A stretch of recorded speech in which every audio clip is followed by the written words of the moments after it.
Om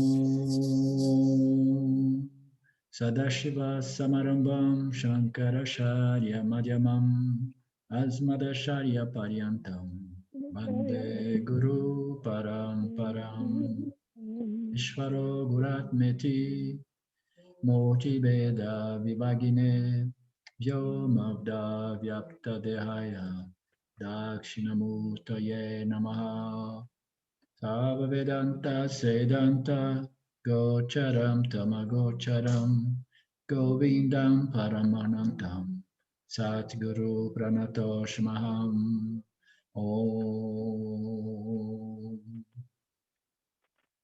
Om Shanti Shanti Shanti Om Namaste. Welcome everyone for our Q&A. So we have a very small meeting group, but some of our friends asked me to record and save and send them. So we could begin with a question that I received from Roots. It's actually it is an observation or a note or an objection, or it is around Maya and the fact that Maya is something that is incomprehensible to the human intellect. It is not really easy to wrap our mind around this concept, but yet the Upanishads are all based on the fact that there is something that projects the universe, and this something is not really Brahman, it's not really Satchitananda, it's not consciousness or existence or awareness, because awareness does not do any action. And in order to create the universe, we need actions. And actions brings about karma. So we know that Brahman and Ishvara, they don't have karma and they don't do action. The actions are left to the jivas. So we know that Brahman did not really create it because it is a karta. And then, but at the same time, we experience this world, so we know that it somehow exists. And then the Upanishad says that it's due to a certain power that's called Maya, that brings about Ishvara, Jiva, and Jagata. And when we try to understand Maya, it's a little difficult because the scriptures do not really know how to explain the association, the relationship, if there is such a thing, between Brahman and Maya. So it's a power, it's something that is closely related or associated or to consciousness, to Brahman, but yet Brahman being one without a second, this something else, this inclusion of something else, such as a power, cannot belong to Brahman alone, because Brahman is non-dual, there's nothing beyond itself. It can only be part of Mithya. So Maya is part of Mithya, the most primordial energy that has the power to produce Ishvara, Jiva, and Jagat. And then the universe is complete. I'm going to read the question of Ruth. And then we go from there. We're going to need the help of Ruth as well. And actually, there was another question that she wrote, and then I comment and I wrote a satsang on my Facebook page. That was something else as well. But I don't know, did you guys read something that I posted on my Facebook page on Maya? Let me just open it and read it quickly.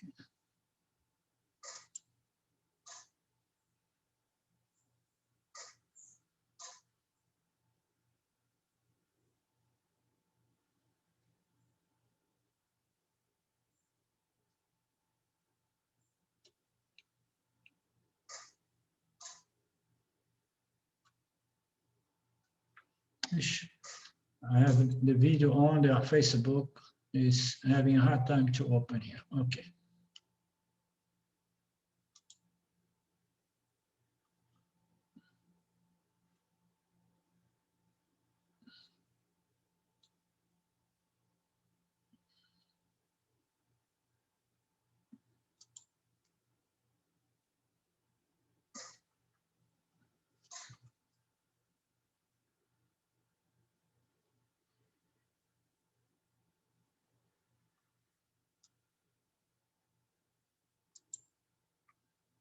Okay.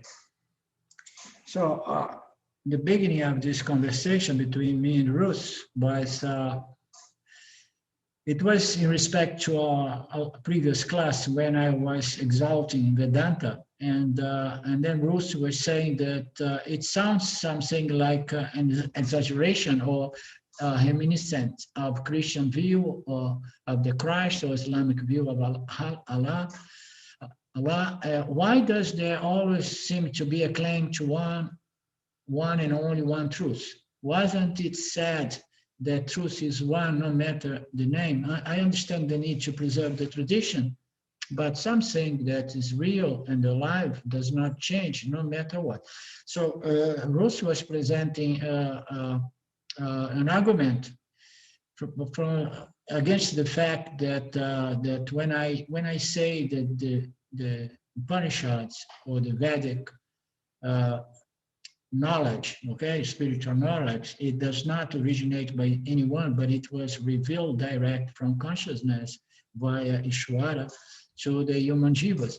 So when we say that based on several declarations of the scripture, and then of course it's based on the observation that there isn't any body of knowledge as a pramana, as a mean to reveal to the jiva its true limitless nature. It's based on the observation of people like Ramji and many others, including myself, that there are different spiritual circles that point to the fact that consciousness is all there is. But I haven't seen anything as complete, as extensive, and as beautifully put.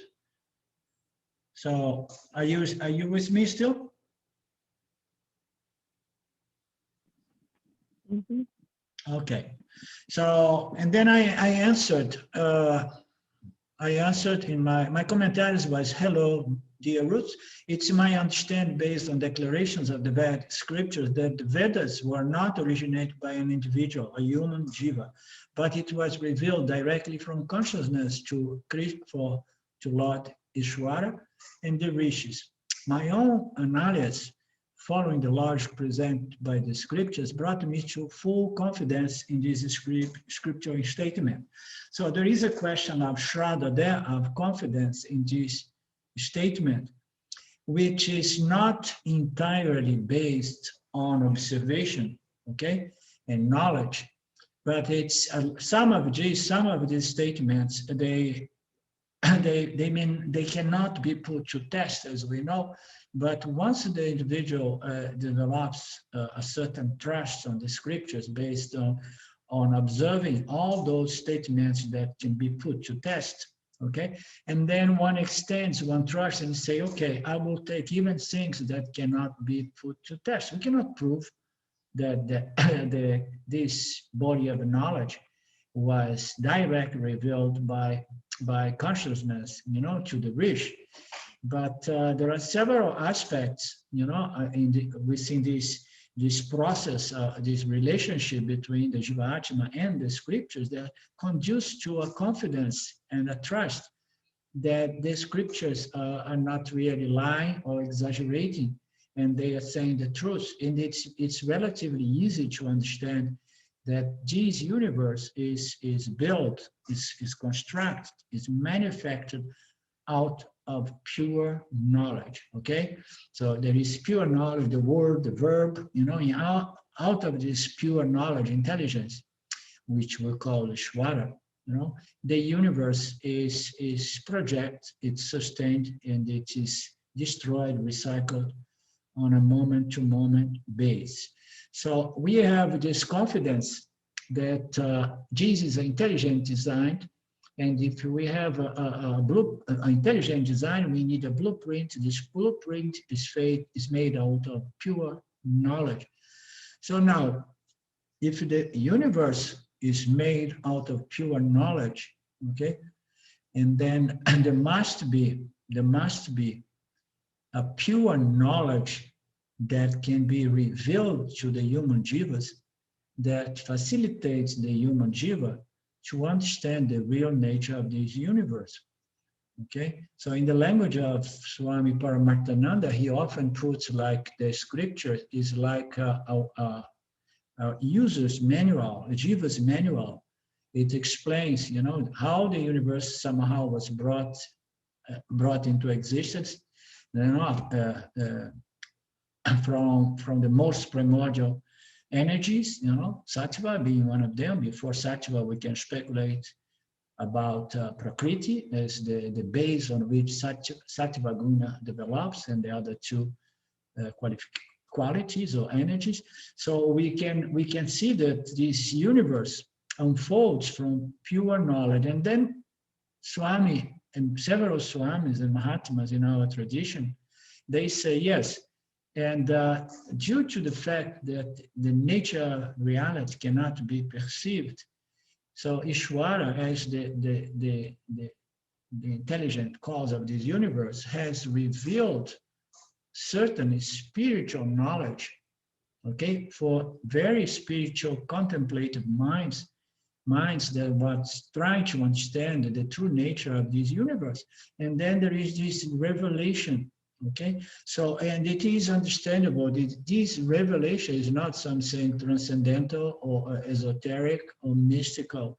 It's just a question that everything here is structured intelligently, you know, it is maintained intelligent. There are all kinds of laws here.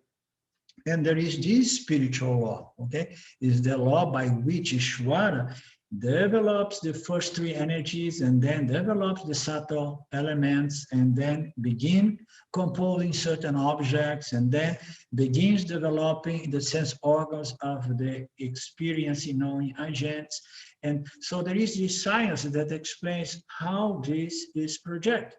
And all of that is caused by something which is not consciousness, because the Upanishads again and again establish, and we can verify it in our own experience, that there is such a thing as such as awareness or consciousness that is absolutely actionless, does not do anything. It's the witnessing conscious existence principle. So all of this happens, and it happens, and there is a science behind it. And like anything, you know, any law that somehow maintains this universe and operates in the universe, you know, all physical laws and so on. So they are there, okay? And the universe is sustained by all these laws. And the spiritual world, so to speak, you know, is also sustained by certain spiritual laws, spiritual science. So Vedanta is the science of consciousness, the science of existence, okay? So there are some spiritual science there, spiritual laws by which, you know, Mayeshwara produced this universe, which is what we call mithya, not really real, but apparently real, okay? So I'm just creating this context so that we can go further in this explanation or this discussion on Maya. So when Swami Paramarthananda says this is the human's manual, why? Because some rishis, some contemplative minds were there trying to find out answers to these most fundamental, essential, existential questions. And then, of course, all these laws are built into the system. It's built into this realm of mithya, including the spiritual laws. And then, of course, those knowledge, they just were naturally downloaded to these individuals in a moment in which the ego is totally suspended, because otherwise it's just produced by the individual jiva. No, the individual jiva has to become such a receptor. And this is not something like absolutely foreign to us, because we know that our great minds, our great scientists, they discover they tap into some very profound laws, physical laws of nature, when they are doing the research, and they usually do it in a moment that they are making no effort to gain that knowledge. It's that moment that they call eureka, you know, that I'm resting and relaxed in my bathtub, and then bang, you know, the knowledge comes, it pops. Why? Because the knowledge was already there. Nothing new is discovered We just need to tap into this knowledge. So this knowledge was revealed to these jivas, for these rishis, and the rishis start passing it on, and then they create this base of spiritual knowledge called the Vedas. So it is my understanding, it's my understanding that the Vedas is the very, very root, base of all spiritual knowledge. In all these different religions and different spiritual paths, they have their foundation on the Vedas. So that is what I trust. That's what scriptures say here and there. And that's what I can observe when I see these different circles or even religious circles presenting their knowledge, okay? And I see that all of that is Karen's trying to get in. Okay. Arlindo, I'm sorry, Karen's is waiting. Okay. So that is my understanding, observation, because all of this, when I look into some of these religious structures and spiritual direct path people or yoga people, I can see that everybody's putting up an effort to be free from this sense of limitation, or in the case of the religious structures, it's more about how to teach people to behave in society so that we don't kill one another, although we have been killing one another since the day number one, because we are all the time in war somewhere. So we know these religions, and when I look into these things, I always find its roots in the Vedas. That's why I tend to say that the Vedas is the base of all the spiritual knowledge, and it was not originated by the founder of a spiritual movement or the founder of a religious culture. No, it's something that nobody has.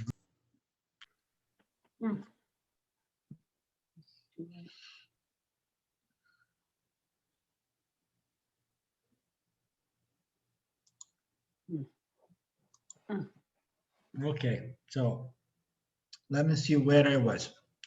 So I was talking about this notion that everything here comes from pure knowledge, pure intelligence. This is intelligent design, and all the laws, the intelligent laws, they build into nature. And every time we discover something, we are just learning a little bit of what is the intelligence of the Lord Ishwara, Maya Ishwara. And the same thing is for the spiritual laws. And we know that there are some laws in this human jiva process of spiritual elevation, being the karmic, ethic, and psychological laws, the most directly relate to the jiva, human experience. So we having these things, so all of that to put into context, this discussion of Maya, and in this first part of this exchange between me and Ruth, it is about the trust that one develops by observing, although we cannot directly observe Maya and in many statements such as Maya create the world, and we cannot understand why, and we don't have a clue, but the scripture reveals somehow the way Maya develops the three energies, and then the subtle elements, and then everything else to create this universe, which is nothing but the creator, the world, and the experience of the world, which is Jiva. So I had to remove my Facebook because I think my Facebook was open here, was slowing down my internet here. Does anyone have that page of my Facebook open? What was coming next in that post? If you don't, it's okay.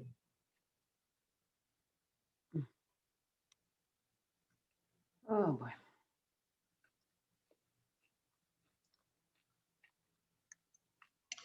Okay, so the whole thing about Maya here is that we say that Maya is the responsible for the projection Yeah?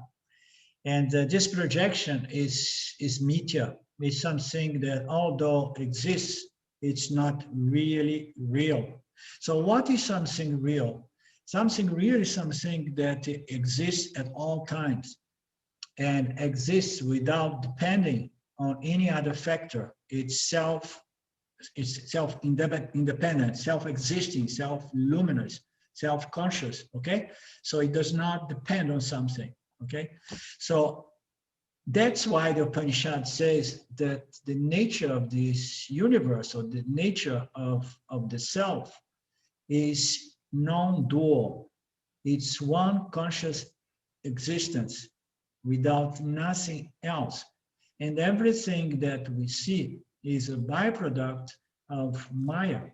So now Maya being producing all these effects, all these phenomena that we observe, inclusive our physical bodies and our thoughts and so on, is said to be something that is not really real. But let's assume that the dualists, because people, they interpret, they study the Vedas, they study the Upanishads, and then they write a lot of commentaries on the Upanishads, and every commentary is subject to one's interpretation. And there are people who study the words of Shankara and comes up with the interpretation that the nature of reality is duality, that consciousness, Brahman, is real, and mithya, or in other words, the universe of matter is also real, okay? So now, the difficult that we have as Vedantins to accept that reality is duality is, if we have the universe, and the universe is real, okay? As real as Brahman. Brahman, the creator of the universe, and then we have the universe, and then we don't need Maya, we don't need Ishvara, okay? It's just Brahman that extends itself, and everything is real. So now, how can the universe be real if we know that it is bound by time? Even science nowadays has come to the understanding that the universe is somehow limited by time. You know, it exists for some certain time and then it goes out of existence. Okay, so if the universe is not always present, okay, if the universe, or let's say if the universe is real but not always present, okay, or let's assume that the universe is always present, it's real, okay, and then immediately we can get away, we can remove the notion of what? Of Maya, Ishvara, the creator. We can remove the notion of Maya and Ishvara as that principle that projects this apparent universe. So now we have the universe that's real, and we have Brahman that is real, and then of course we have two realities, or we can say a reality that extends itself into names, colors, and forms, you understand? And then that makes, of course, Brahman also a doer, a creator of the universe. So it extends, or it creates the universe. Now you have matter is real, and Brahman being the cause of the universe real. So if we have two realities, and then we can never say that Brahman is absolutely nirvikara, because everything that exists on the same order of reality will impact and affect and change the other. You understand? And the scriptures present the logic that Brahman not only is akarta, it's actionless, but it never changes.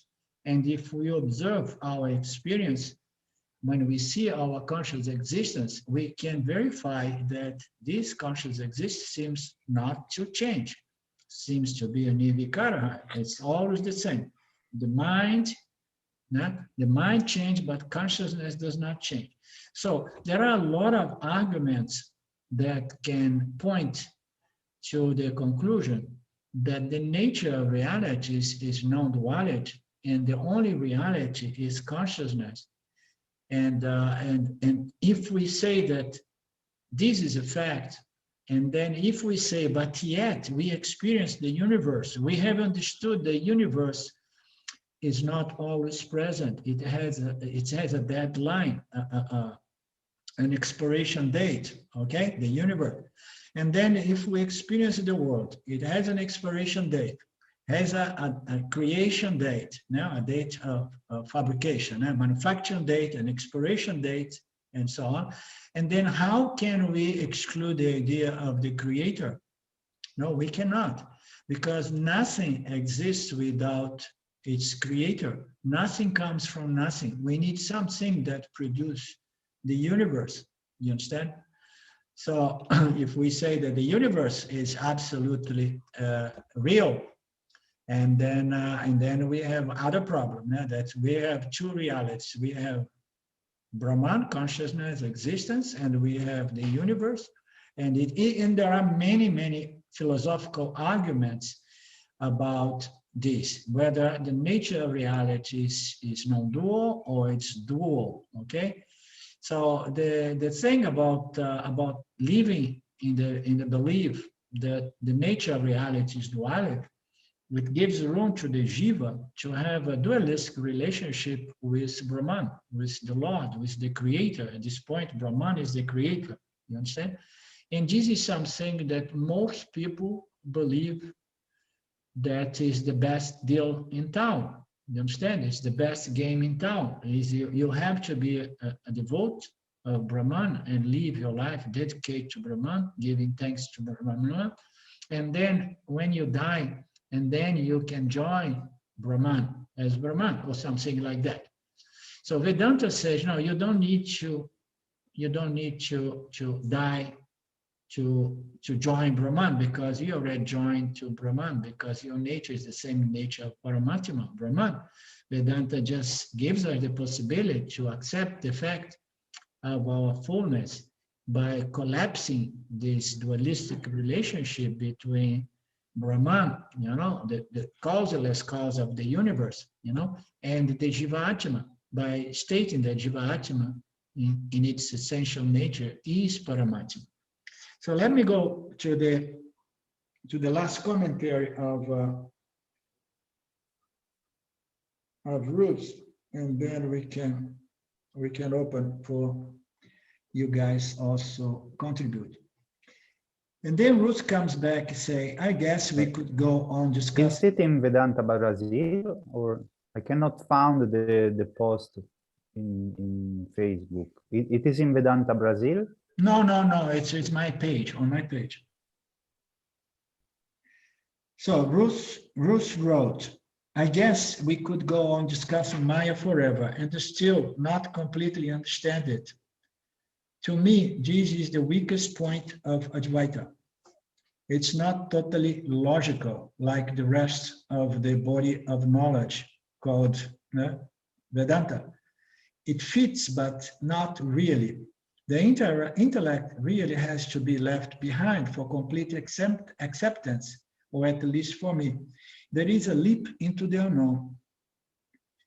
Okay, so I have wrote a short note to Ruth saying, yes, and we may call it a leap into the unknown, or we better call it a full trust, shraddha, and acceptance of the fact that the human intellect falls very short in its capacity to understand phenomena, which are the effects of Maya. So what I want to say is there are so many things that we can't understand.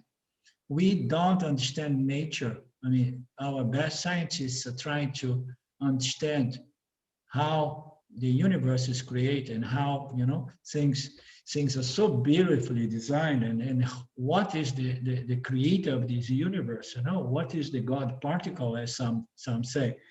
So there are so many things. Every laws we tap into these natural laws or laws of nature, we discover something about these laws, and then we know that later on those laws are subject to what? Subject to revision, correction, because they are not absolutely correct.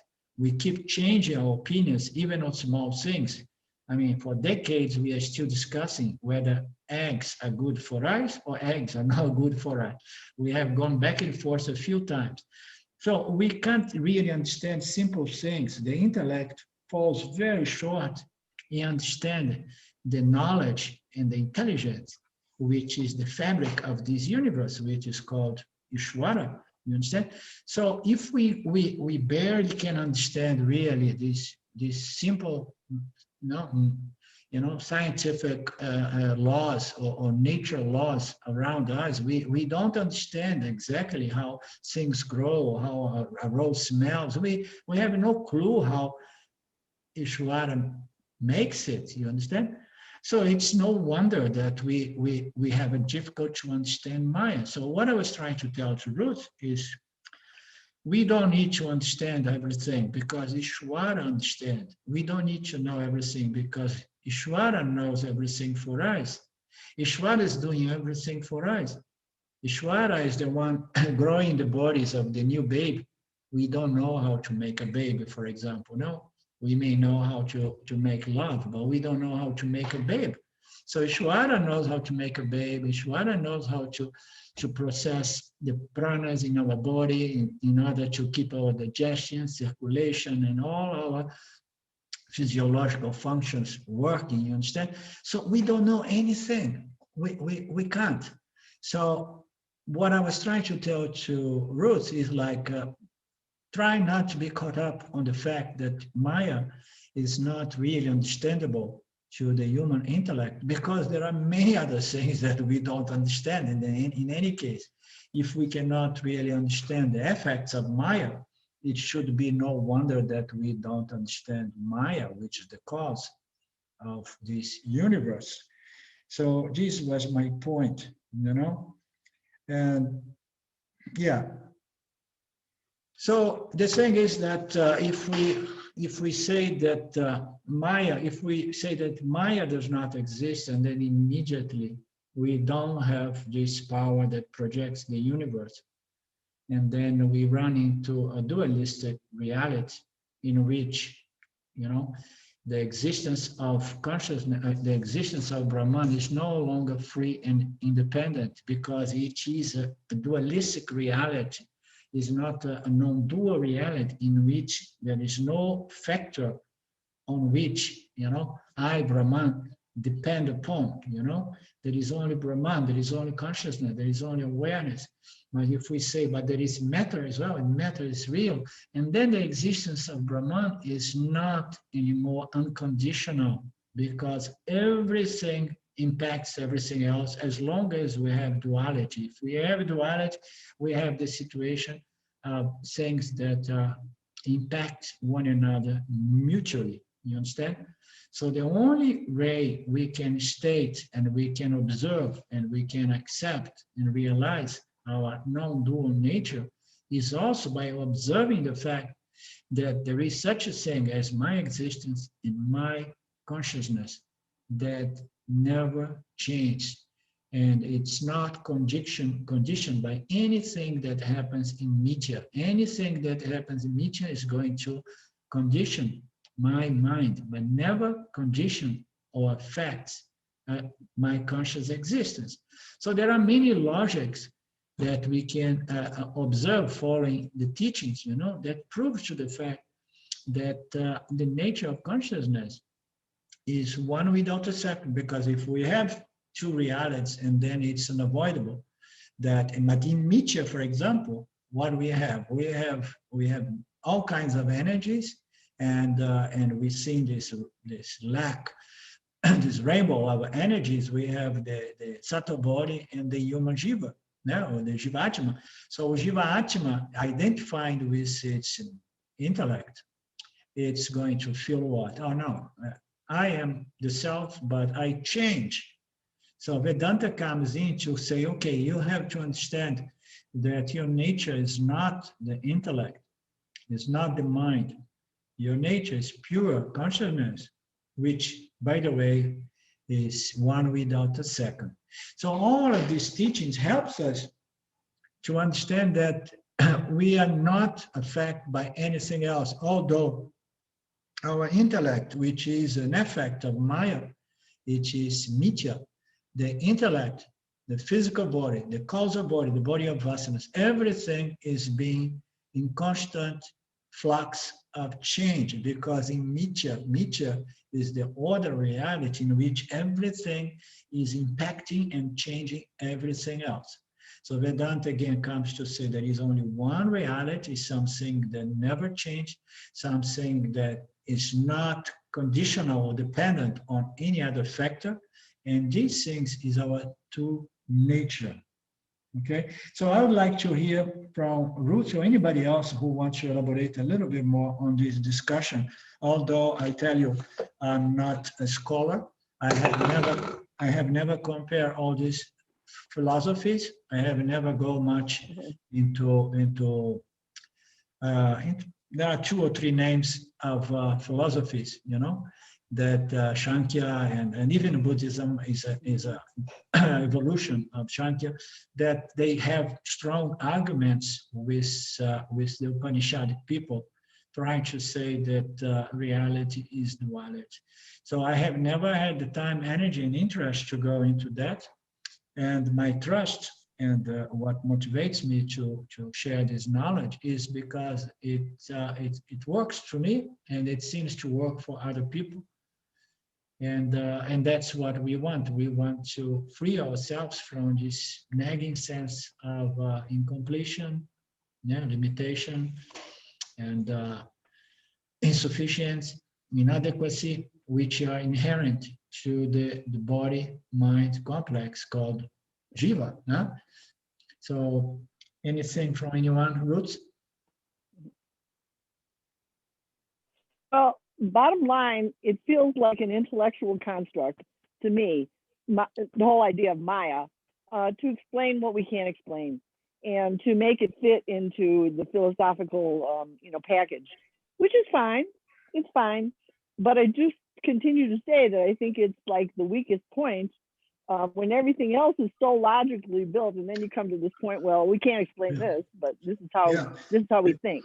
So, yeah, I mean, that's fine and well. That's, I'm not arguing with that, but that's what it seems like to me. So yeah, because the aspect, I often tell people that when we begin discussing on these very subtle aspects of the teachings, which is Maya, we go into a realm which is more philosophical, and it requires a certain trust and a very subtle mind to sense the logic behind of these statements. But as you said, it's something that cannot be easily verified, because most of Vedanta teachings, they are just analysis of experience. So we can take the logic of Vedanta, which is based on our day-to-day experience of light, which was not properly examined and observed, and then it brings us, to analyze our experience so that we can see that there is something there which is free. And we want to be free. We want to feel free. You understand? Free from what? Free from this sense of limitation and so on, from this psychological condition. So most of all teachings of Vedanta, they are based on analysis of experience. But when we come to the teachings around Maya, and then we run into this difficulty.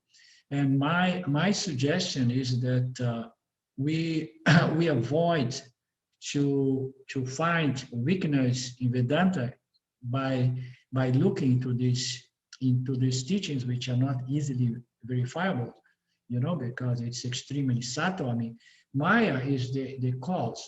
So our intellect is an effect of this cause. So to understand really, the motivations, let's say, I mean, the way Maya brings about, it's beautifully disclosed by the way Sattva Guna unfolds the universe. But when we start to understand try to look where is Maya located, what is the relationship between Maya and consciousness, and why Brahman does not do anything but Maya, when we go there, and then we may find some aspects of the teachings that are not easily understandable, and because they cannot easily be verifiable. And it is a fact that a lot of people, look at that and say, okay, now I'm going to my trust in this Vedanta is diminished because I found something that is not easily verifiable, you know. So my suggestion is to be careful with that, because what's most important about Vedanta is that it works. And as I have mentioned in this post in Facebook, I have been in contact with a few other paths. And I mean, to begin with, we know that self-knowledge and freedom is only possible by the means of understanding, not by the means of actions. We understood that. So we know we cannot do anything to get self-knowledge or to feel free, because because actions, they are limited by nature and they produce limit results. And our nature is limitlessness. It's just the all-pervasive, free, independent consciousness. So we can only understand, and for understand we need a means of knowledge, a pramana that helps us to understand. So what I'm saying here, I'm saying that the whole body of knowledge is based on understanding the logic as presented by the Upanishads, by Vedanta. But when we come to understand Maya, which is the cause of this human intellect, and then of course, Maya is very, very subtle. It's like trying to understand, objectify the causal body. We can never objectify the causal body, because the causal body causes the subtle body. So every time we want to go into having a clear vision, a clear objectivation of the subtle body, the causal body in Maya, we run into this difficulty, you understand? But what we want is freedom. We want freedom, and we understood by now that freedom is only possible by self-knowledge, because with self-knowledge one understands one's true nature, not as the mind, the intellect, but as pure, limitless consciousness. And then one shifts one's identity, you know, identification from the body-mind complex to consciousness alone.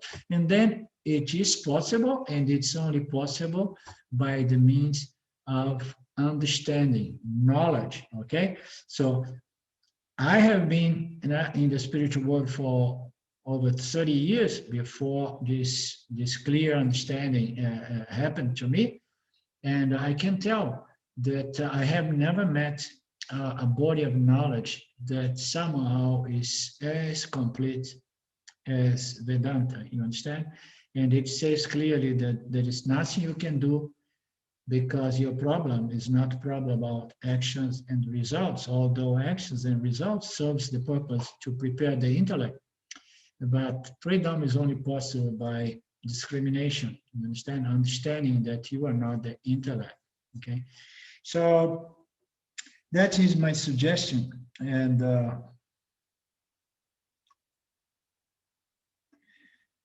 so does anybody want to add something?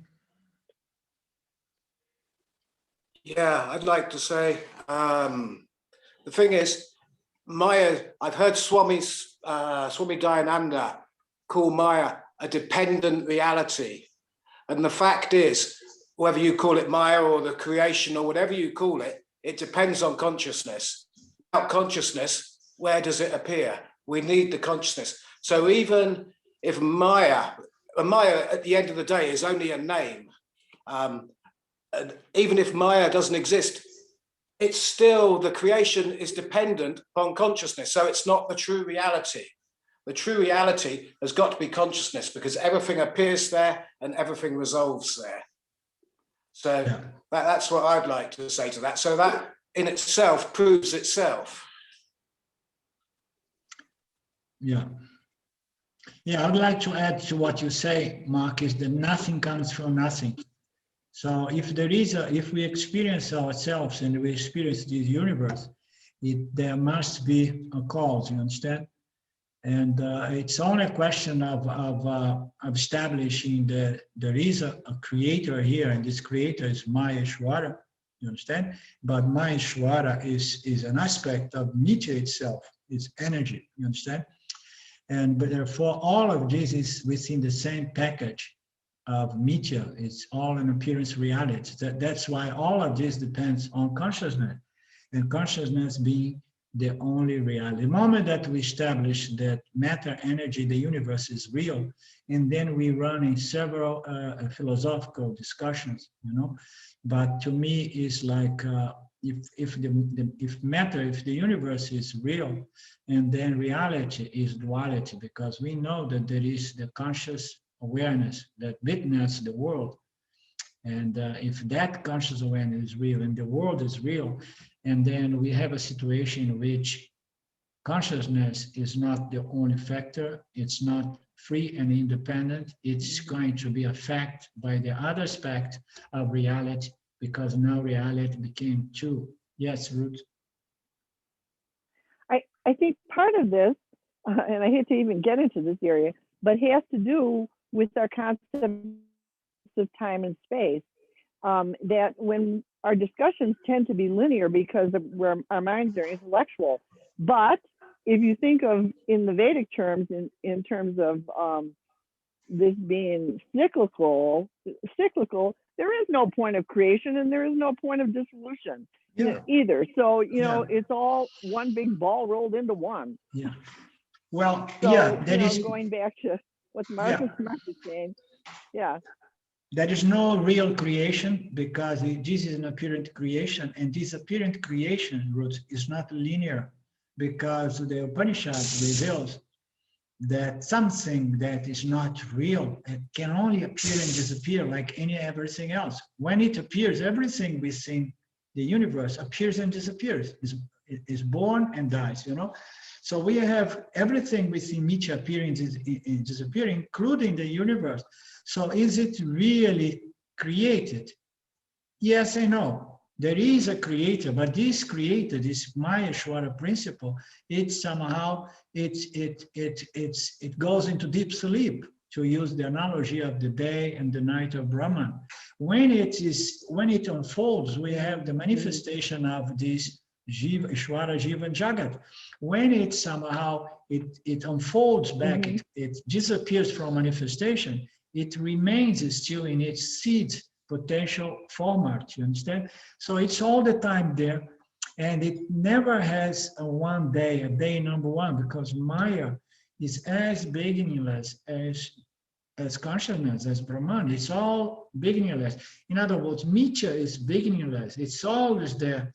You know, this superimposition that somehow we blame Maya for bringing it about, it exists, you know, all the time, beginninglessly, side by side with consciousness. Sometimes it projects the show, sometimes it goes off, you understand? But it remains all the time in its seed potential form, which is, in another word, is the macrocosmic causal body of the universe, in which all vasanas, all knowledge is retained.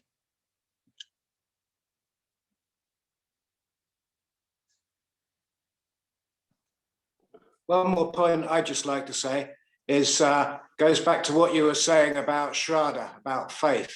And because Vedanta is absolutely correct and 95% of it can be proven by our own experience, then we have to have faith that the bit that can't be proven by experience is also correct. So, because it just makes sense that it's not going to be incorrect.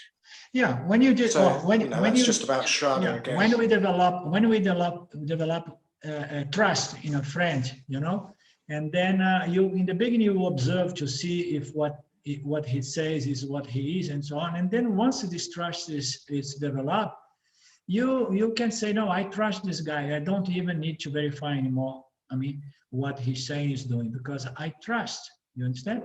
So the same thing is with Vedanta. We develop a value and a trust.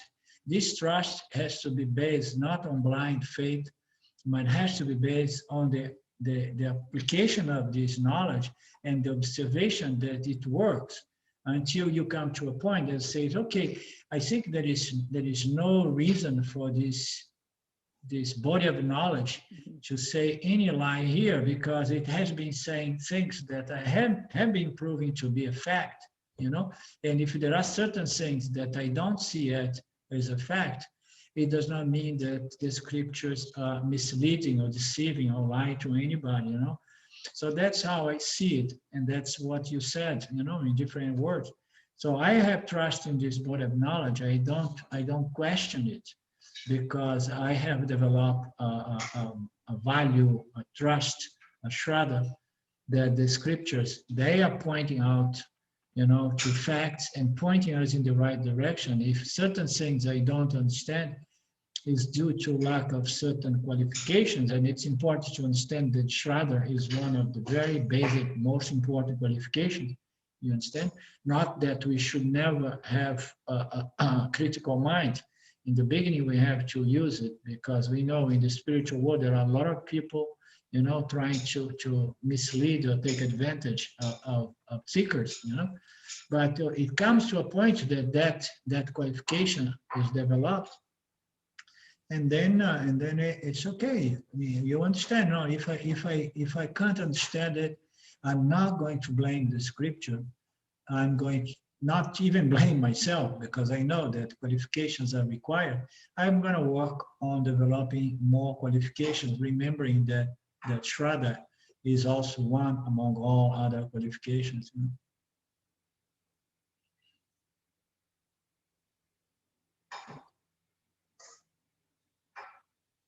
know? Can I say something? Please. Speaking of the qualifications, I said a lot of this questioning has to do with like my fundamental problem with paternalism. So I got to go back to that, you know, and it doesn't really have anything to do with the argument, but you know, I'm just kind of, I got a thorn in my paw, I will say. It has to do with men saying how it is. Forgive me all. I see. Understood. Yeah, understood. How about you, Karen? You being another lady here?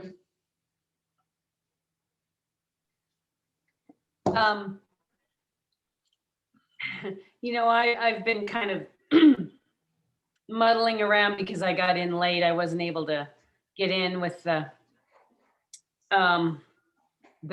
meeting ID. So I guess, you know, I got all fuddled about not being able to get in and missing the first part. So I'm kind of have been lost to where we are.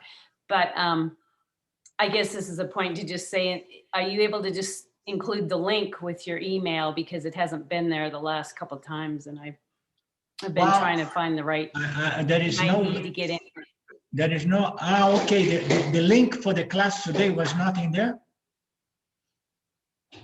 Okay, No. I'm going to No, make it wasn't. Usually okay. I just click on your link and I'm right in, but Right.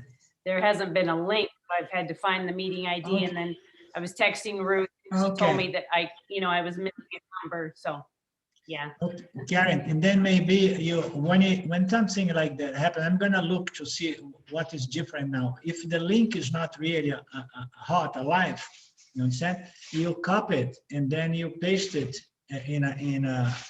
on Google, and then it should bring you there. You understand? If it's not clickable, you just copy and paste and open another page that it should take you there. But I'm gonna look to see what has changed. Mm-hmm. Yeah, for some reason, even though it's the same number, on one email it worked and on another email it didn't. So, you know, we just, okay. That's the deal. So Yeah. I don't know why, but. Yeah. So how are you feeling, Ruth? Then it brings up my. Huh? Go ahead. Go ahead, Ruth. Oh, my new knee. It hurts. It's hurting still? But I'm walking around on one crutch. Oh yeah, it'll hurt for weeks and weeks, but I'm walking on one crutch and I'm off the opioids, so that's a good thing. See the opioids, they've unloosed my mind, and I'm little Lulu. Yeah. But you are looking happy today. You're looking good. You showed your face today. You opened the video and so on. Yeah. You have a smile for most of the time. What you were saying, Karen?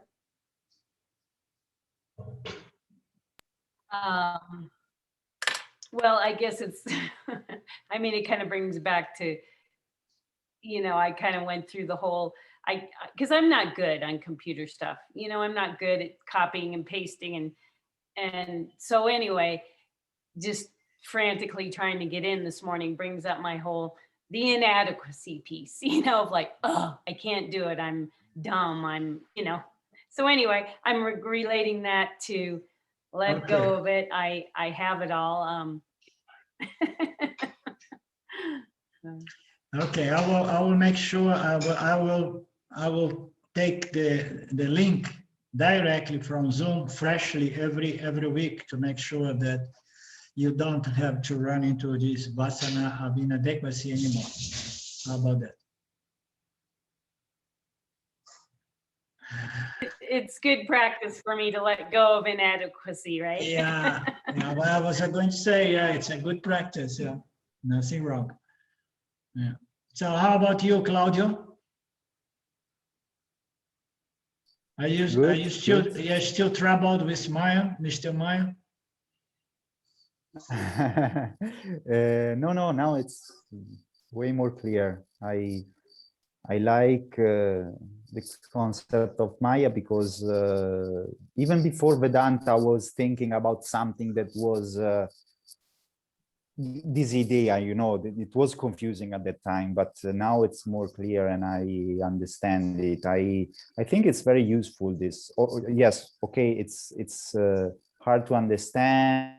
It's not so complete, logical, but it's useful for me at least, because it helps me to realize that more the separation between Satya and Mithya, between Brahman and everything. So you realize that it's really separate. It's of course it's not separate, but it's it doesn't affect Brahman. So you understand it better. I think it's very useful, this concept. At the beginning, of course, it was hard, but now. Yeah, I mean, we want to have a good time while we are embodied, and living in this universe. And if we begin asking the question why the universe came into place, why the creation, why on that level, and then we get a troubled mind, because we will never understand. The scriptures do not say why the universe was created, why Brahman brought about the universe. You don't find those questions there. You find speculations on certain areas of the Vedas, as if Brahman was a little bit bored to be alone, or want to play of hide and seek, and then create this game of Leela. So you can find some speculations there, but there is nothing really that can, with authority say that's why non-dual Brahman became the Jiva and experienced the world of all pair of opposites, So we will never know that, and we need to accept that we will never know that. Why? What's the motivation behind Maya, since Maya is the one who brought about this universe? What for? And then the scriptures come and say, well, it was for the sake of the Jivas having a place to process karma and then, get over the sense of being bound to this universe and feeling limit all the time. So why to create samsara, a place in which we can come and we can work our vasanas, our ignorance, until we clear our karma, so that we can say, okay, bye-bye, no more, I don't come back here. And that's when Ranji sometimes comes back and say, this Maheshwara must be a pervert, because create a situation. And then the scriptures say it was created so that the jivas can process their vasana, their karma. And then it says that the universe is maintained also by the jivas, because the jivas are vasanas, labor people. No, we are just producing vasanas and throwing it in the macrocosm body of vasana. So the whole concept is mind-boggling, you know. See, why all of this, you know? And then we are never going to find a question, but we want to remove this suffering, you know, element of our experience of life, and try to, you know, understand our primary, superior, higher nature, which is free from all of this happening here. And the point is that Vedanta works. We know that there are two ways we can feel free. One is by the means of doing things to gain positive results, which makes us feel free, but it is fleeting, you know, fleeting freedom. It's a momentary freedom, okay? So we can do so. And the other thing that can help us to feel free is to understand our free nature as awareness, as consciousness. We know that all over the world, people doing things, trying to produce limitless freedom, they never gain limitless freedom. And then we know that Vedanta comes and presents these teachings that says that you don't need to work to gain freedom in that sense, because you are free consciousness, you are free awareness. Try to understand your true fundamental primary higher nature as consciousness. And guess what, Claudio? It works. You understand? It works. So a lot of people see that it works. So, and if it would not work, this tradition would not survive the millennia, you know, thousands of years. When things do not work, people get involved in the beginning because it's new, it gives people hope, excitement, but then very soon it is dropped. But no, this tradition has been around forever, you understand? And it points to the fact that it works. And so that's what it counts. We want to live as human beings as much as possible free of this psychological element which permeates most people's experience in life, you know, insecurity and limitations and psychological complexities that makes us feel bad. So we want to be free of all of that. And that is only possible by the means of self-knowledge. So it works. All the rest is irrelevant. As I often say, those questions are irrelevant. We will never really know why this system came into place. But we understand that we are part of this system, and we keep producing actions that feed into the macro-causal body of vasanas. And we want to be out of this system. That's the only thing that counts. You know? And to the extent, to the degree that we submit our minds to these teachings and we see the results, positive results, and then the more is our trust. And the more our trust, the more is our dedication to this teaching, do you understand? The more we give everything into it, because this is my ultimate desire, to live freely, you know, free from this nagging sense of inadequacy and limitation. You know? Okay, anything else, my friends?